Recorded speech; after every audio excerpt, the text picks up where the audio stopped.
अगर आप ट्रेडिंग करते हैं तो मैं श्योर हूं कि आपके साथ ये इतनी बार हुआ होगा कि आपने देखा प्राइस 2 बार इस लेवल पर पहुंच चुकी है, यानी प्राइस अपने सपोर्ट के पास है, और उसके बाद जब प्राइस वापस से अपने सपोर्ट के पास आती है तो आपको लगा होगा कि भाई वापस से प्राइस सपोर्ट के पास आ गई है, अब तो यहां से प्राइस ऊपर बढ़ जाएगी। तो आपने क्या किया, आपने यहां पर बाय कर लिया, जो कि आपने सीखा है कि भाई सपोर्ट के पास हमें बाय करना होता है। अब जब आप यहां पे बाय करते हैं तो आपने यहां पर अपना स्टॉप लॉस लगा रखा होता है, जो कि एक सेल करने वाला स्टॉप लॉस होता है।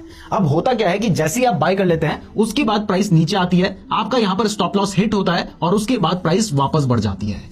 यानी जो आपने सोचा था कि प्राइस बढ़ेगी वैसा तो हुआ, लेकिन पहले आपका स्टॉप लॉस हिट करवाया गया और उसके बाद वैसा हुआ जिसकी वजह से आप पैसे नहीं कमा पाए। तो ये सारा जो गेम है ये किया जाता है लिक्विडिटी स्वीप या लिक्विडिटी ग्रैब करने के लिए। अब ये जो कंसेप्ट है ये हमने रिसेंटली जो स्मार्ट मनी कंसेप्ट के ऊपर एक पूरा डिटेल फ्री कोर्स बना रखा था, उसमें सिखाया था, लेकिन आप में से बहुत सारे लोग चाहते थे कि हम इसको थोड़ा डिटेल में बताएं, तो इसके लिए हम ये वीडियो लेकर आए हैं। चलिए इसको डिटेल में समझते हैं, उसके बाद मैं आपको ये चार्ट में भी दिखाऊंगा। तो सबसे पहले एक एग्जांपल लेते हैं जिसमें मान लेते हैं कि ये एक स्टॉक है जिसकी प्राइस अपने सपोर्ट के पास आ रखी है। तो जब भी प्राइस अपने सपोर्ट के पास आती है तो आपको पता है ना कि वहां पर आने के बाद प्राइस के बढ़ने के चांसेस होते हैं। तो बड़े बड़े इंस्टीट्यूशंस को भी पता है कि वहां पर आने के बाद प्राइस के बढ़ने के चांसेस होते हैं। तो अब देखो, आपको तो शायद सिर्फ 1000 क्वांटिटी बाय करनी है, तो आप तो यहां पर आराम से बाय कर लोगे। लेकिन एक बड़ा इंस्टीट्यूशन जिसको 1 लाख क्वांटिटी बाय करनी है, वो बाय तो करना चाहता है, लेकिन वो बाय करेगा कैसे? यहां पर सबको पता है कि इसके बाद प्राइस के बढ़ने के चांसेस है, तो कोई क्यों बेचेगा? यानी अगर किसी बड़े इंस्टीट्यूशन को 1 लाख क्वांटिटी बाय करनी है तो उसको चाहिए कि यहां पर बेचने वाले लोग होने चाहिए, जो कि अवेलेबल नहीं है। इसका मतलब यहां पर लिक्विडिटी अवेलेबल नहीं है। तो वो लिक्विडिटी आएगी कैसे? वो लिक्विडिटी आप दोगे, और वो कैसे दोगे चलिए समझते हैं। तो अब देखिए, जब यहां पर प्राइस आई है तो शायद आपने यहां पर अपनी 1000 क्वांटिटी बाय की होगी,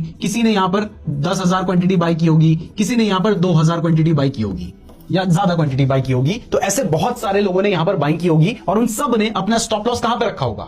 रूल क्या कहता है? रूल ये